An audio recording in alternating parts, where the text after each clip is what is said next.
السلام پر درود پاک پڑھنے کے بے شمار فضائل و برکات ہیں۔ حدیث مبارکہ کا مفہوم ہے جو بندہ ایک مرتبہ درود پاک پڑھے اللہ تبارک تعالیٰ اس پر 10 رحمتیں نازل فرماتا ہے۔ تو حصول برکت کے لیے ایک مرتبہ درود پاک پڑھ لیجیے، اللہم صلی علی سیدنا و مولانا محمد و بارک وسلم صلی علیہ۔ روشن کیے ہے مجھ کو اجالا حسین کا،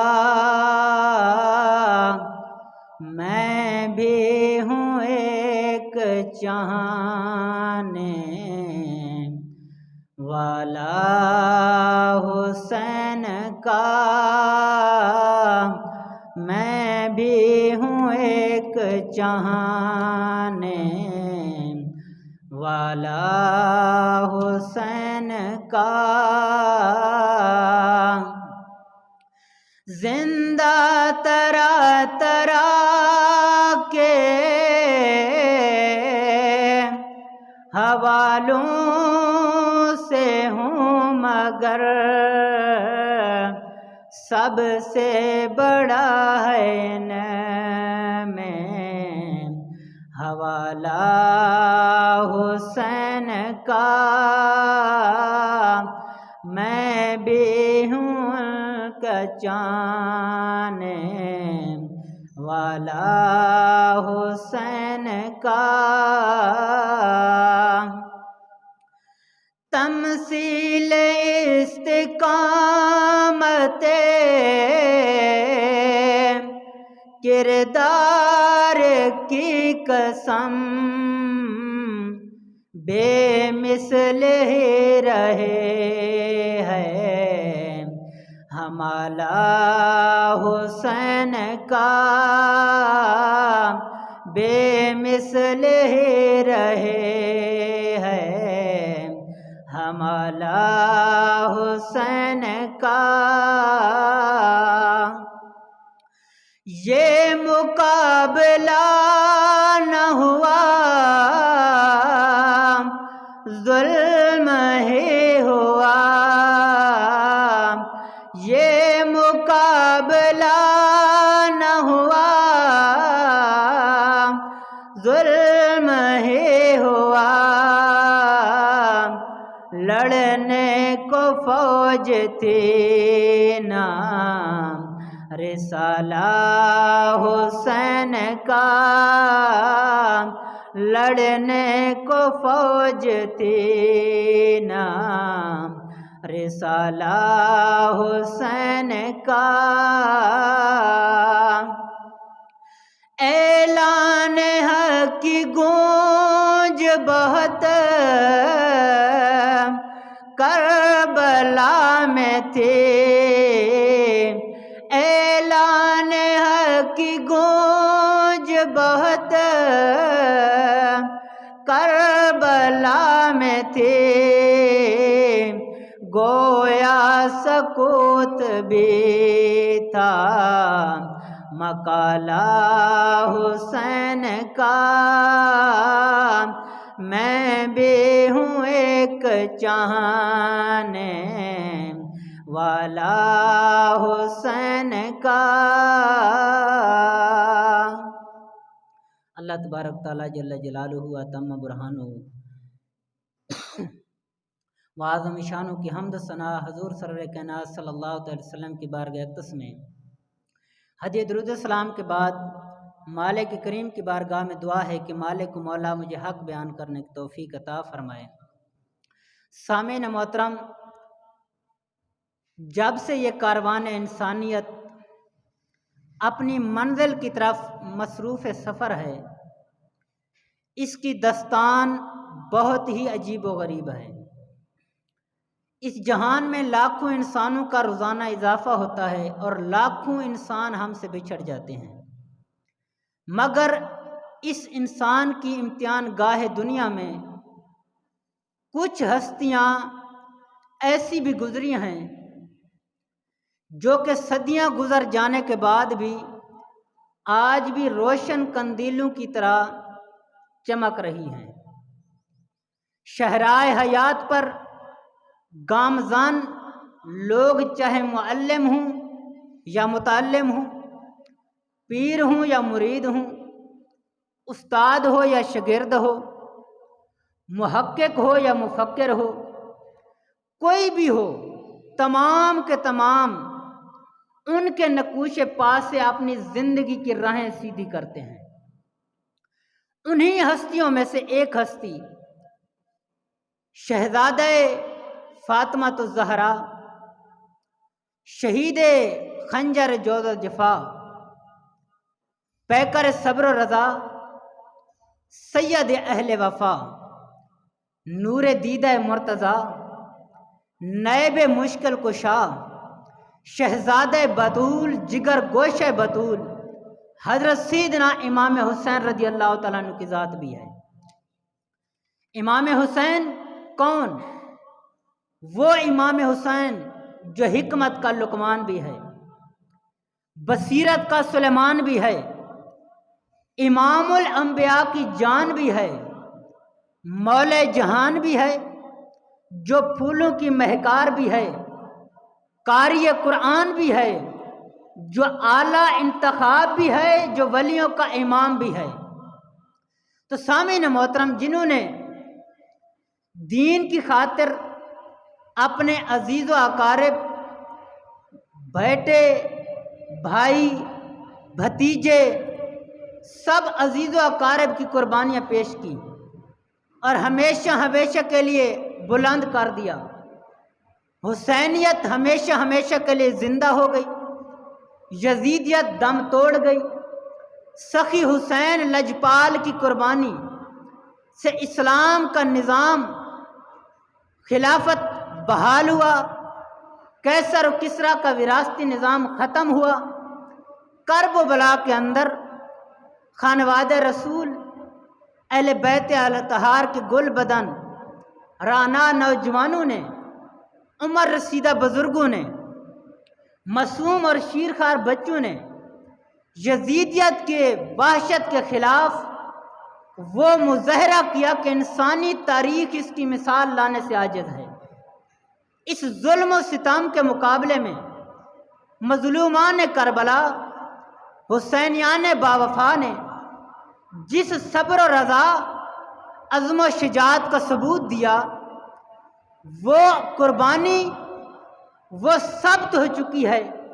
میرے مولا حسین نے کربلا میں اصغر پیش کیا، چاند سا علی اکبر پیش کیا، تصویر حسین شہزادہ قاسم دے کر، کلیوں سے نازک اون محمد دے کر، شجاعت کے پیکر غازی عباس دے کر، نانے کے دین کو وہ حیات دوامی بخشی کہ جو قیامت تک کے لیے انسانیت کو رائے حق میں قربان ہو کر حیات ابدی کی نوید سنا رہی ہے۔ کرتاس شفاعت کے سوا اور بھی کچھ مانگ، محشر میں مودت کی جزا اور بھی کچھ مانگ، جنت مجھے بخشی تو صدا غیب سے آئی، شبیر کے غم کا صلہ اور بھی کچھ مانگ۔ خالق کی رضا پہ راضی حسین ہے، مجرم ہے یزیدیت تو قاضی حسین ہے، جس کے ایک سجدے نے بچایا دین متین کو، دنیا میں فقط نمازی حسین ہے۔ تو سامعین محترم، امام حسین رضی اللہ تعالیٰ عنہ نے اپنا سب کچھ قربان کیا اور دین متین کو بچایا، حضور نبی کریم علیہ السلام کو حیات ابدی بخشی۔ تو سامعین محترم، اگر ہم اہل بیت اطہار سے محبت کریں گے تو ہمیں اس کی جزا کیا ملے گی؟ تو آئیے سنتے ہیں، سرکار کائنات صلی اللہ تعالی علیہ وسلم کی بارگاہ میں جاتے ہیں۔ ایک مرتبہ حضور نبی کریم علیہ السلام تشریف لے جا رہے ہیں، ایک بچہ ہے جو عمر میں شہزادہ مشکل کشا حضرت امام حسین رضی اللہ تعالیٰ عنہ کی عمر کا تھا۔ راستے میں کھیلتے ہوئے دیکھ کر رحمت دو جہان نے اسے اٹھایا، اپنی رحمت والی گود میں بٹھایا، نورانی دستہ شفقت اس بچے کے سر پر پھیرا اور بڑی محبت سے اس بچے کے ماتھے کو چوما۔ صحابہ کرام حیران ہیں کہ ویسے تو حضور نبی کریم علیہ السلام ہر چیز کے اوپر اپنی رحمت نچھاور فرماتے ہیں، لیکن یہ بچہ کون ہے؟ جواب دیا، یہ بچہ محب حسین ہے۔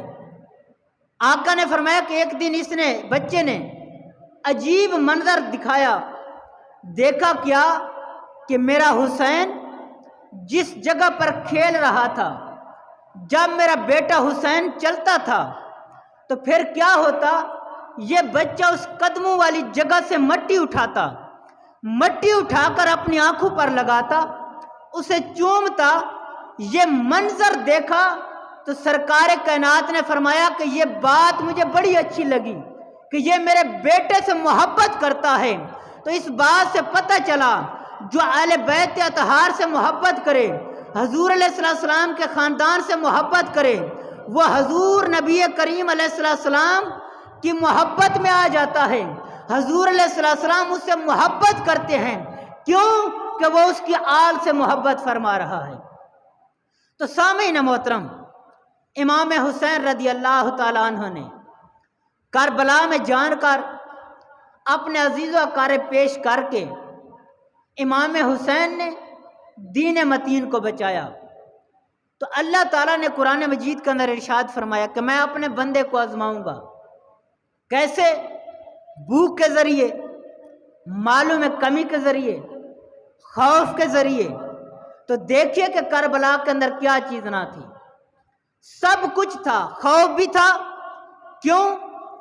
82 افراد کا قافلہ ہے امام حسین رضی اللہ تعالیٰ عنہ کا، سامنے سے 22,000 کا لشکر کھڑا ہے، اور وہ 22,000 کا لشکر کانپ رہا تھا، لیکن امام حسین رضی اللہ تعالیٰ عنہ جرات کے ساتھ وہاں کھڑے تھے۔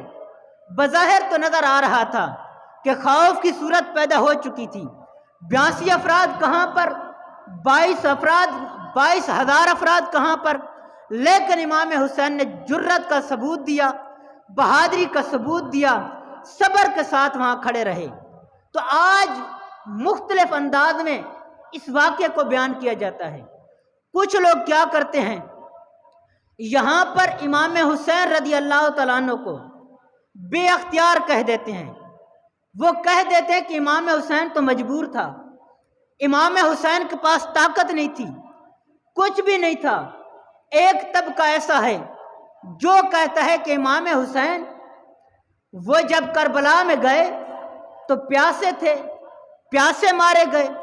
دوسرا طبقہ اٹھتا ہے، کہتا ہے کہ وہاں پر اختیار ہوتا تو پانی کھینچ لیتے، اختیار ہوتا تو پانی لے لیتے، اختیار بھی نہیں تھا۔ تو ہم کہتے ہیں کہ تم دونوں جھوٹے ہو۔ کیوں؟ میرے حسین کو پیاس لگے کیوں، جو بڑا بھی مصطفیٰ علیہ السلام کی زبان چوس کر ہوا ہے۔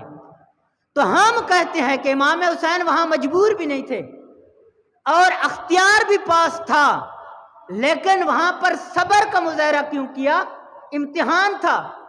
جب امتحان آتا ہے تو بندے کو صبر کرنا پڑتا ہے، یہ نہ ہو کہ وہاں ویلا کر دیا جاتا ہے۔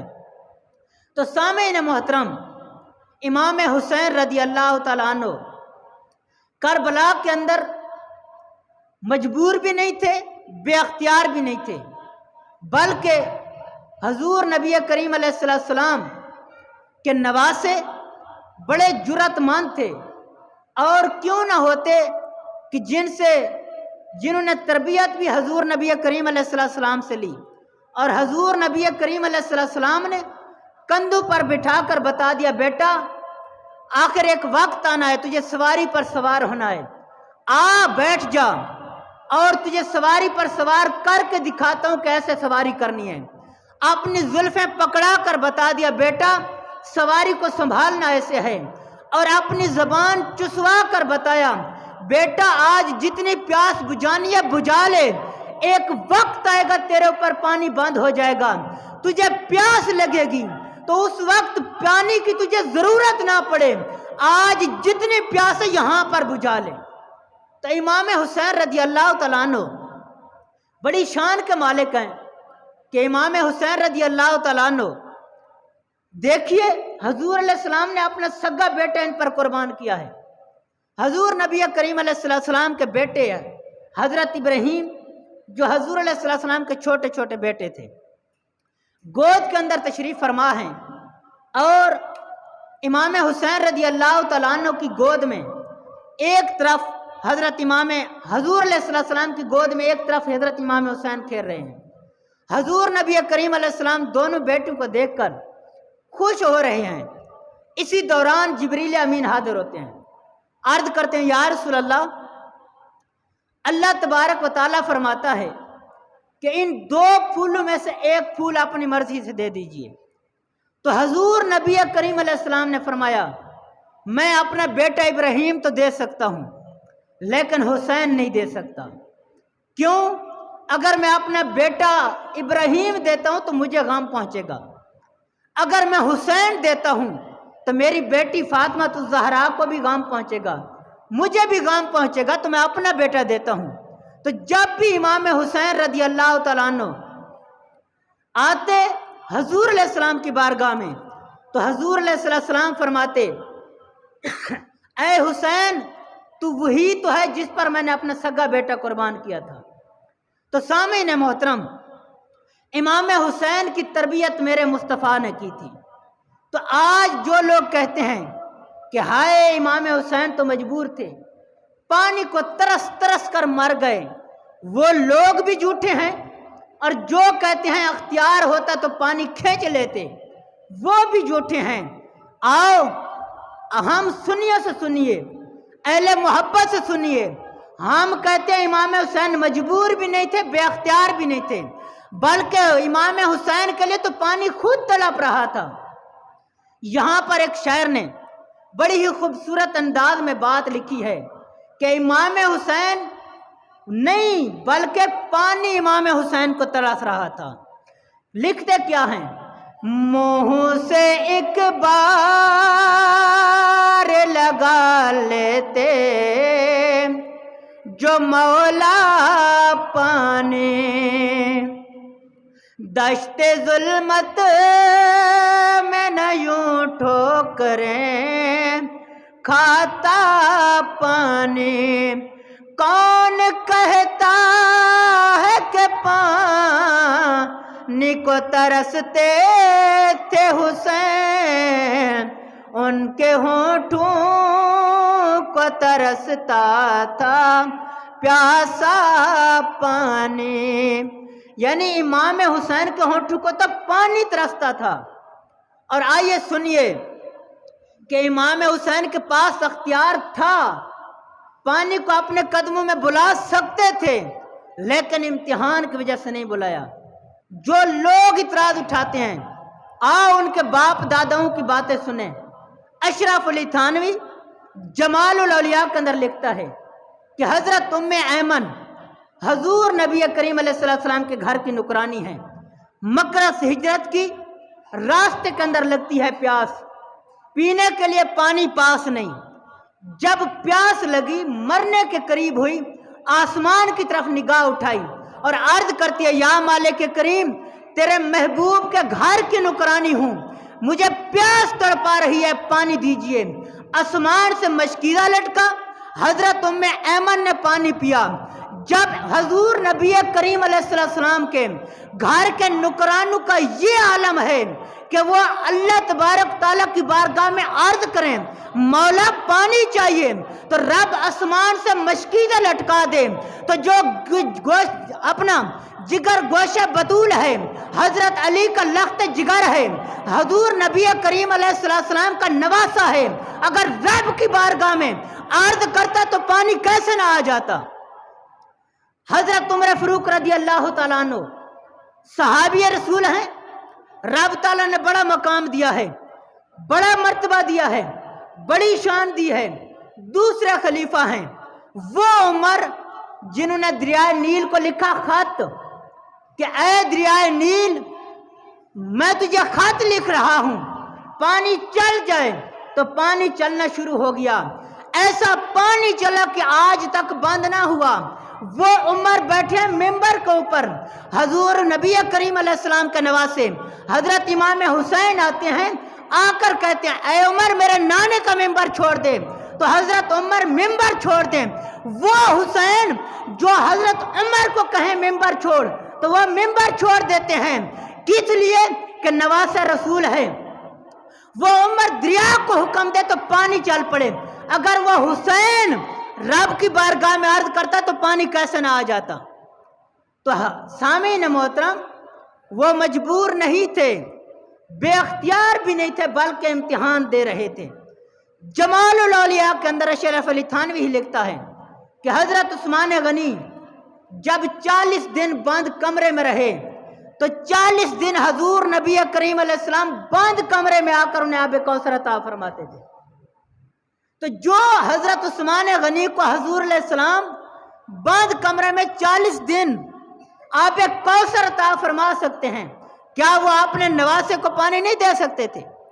سامعین محترم، اس گھرانے کی شان ہی نرالی ہے کہ حضور نبی کریم علیہ السلام نے حضرت عامر بن قرینہ صحابی رسول ہیں، ایک مرتبہ انہیں پیاس لگی یا کسی اور وجہ سے حضور علیہ السلام نے اپنی زبان انہیں چسوائی، انہوں نے چوسی زبان.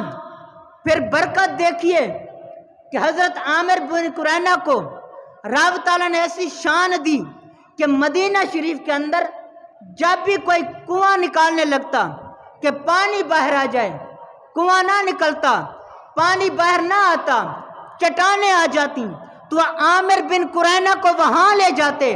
وہ کرتے کیا؟ وہ وہاں جا کر اپنا لعاب مبارک ڈالتے.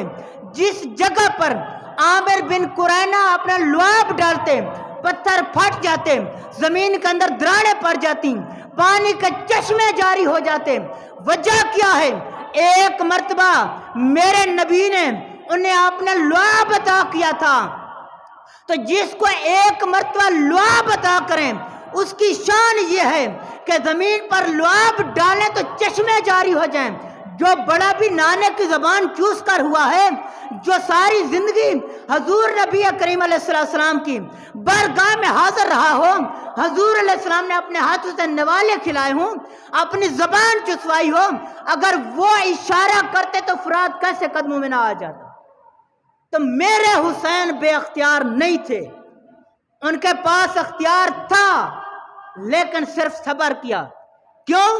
رب نے فرمایا کہ میں اپنے بندوں کو آزماؤں گا، اور جو آزمائش میں کامیاب ہو جائیں گے، صبر کریں گے، تو ان کے لیے جزا کیا ہے کہ یہی لوگ ہدایت یافتہ ہیں. سامعین محترم، اتنے سارے واقعات ہیں صرف اسی بات پر کہ پانی کی انہیں ضرورت نہیں تھی کہ اورنگزیب عالمگیر بادشاہ دریا کے کنارے پر کھڑا ہے، دریا چل رہا ہے. کسی نے سوال کیا، یہ بتاؤ کہ قطب کی نشانی کیا ہے؟ تو اورنگزیب عالمگیر بادشاہ نے کہا، بہتی ابشار کو اگر وہ الٹا ہاتھ دے تو ابشار الٹی چلا پڑے، وہ قطب ہوتا ہے. تو اشارہ کیا تو ابشار الٹی چل پڑی. تو جب حضور نبی کریم علیہ السلام کے غلاموں کے پتہ نہیں کون سی پشت میں اورنگزیب عالمگیر بادشاہ آئے تو وہ بہتی ابشار کو الٹا ہاتھ دے وہ الٹ پڑے، تو امام حسین اگر فرات کو اشارہ کرتے تو قدموں میں نہ آ جاتے. تو وہ بے اختیار نہیں تھے، بلکہ ان کے پاس اختیار تھا، وہ صرف صبر کرتے رہے. حضور نبی کریم علیہ السلام کے اوپر، ان کے نواسوں کے اوپر پانی باندھ رہا. ٹھیک ہے، ہم مانتے ہیں پانی باندھ تھا، امتحان بھی تو کوئی چیز ہوتی ہے. یہ پریکٹس بچپن سے کرائی گئی تھی کہ یاد رکھنا ایک وقت آنا ہے کہ تجھے آزمایا جائے گا، امتحان آنا ہے. کیسے پریکٹس کرائی گئی؟ حضرت فاطمہ الزہرا سلام اللہ علیہا نے روزہ رکھا، حضرت علی مرتضیٰ نے روزہ رکھا، حسنین کریمین نے روزہ رکھا. شام کے وقت افطار کا وقت ہوا، سامنے کھانا رکھا، دروازے کے اوپر دستک ہوئی، دروازے پر گئے، آواز آئی، مسکین ہوں، کئی دن سے بھوکا ہوں، کھانے کے لیے کچھ نہیں ہے. تو سارا دن روزے میں گزرا،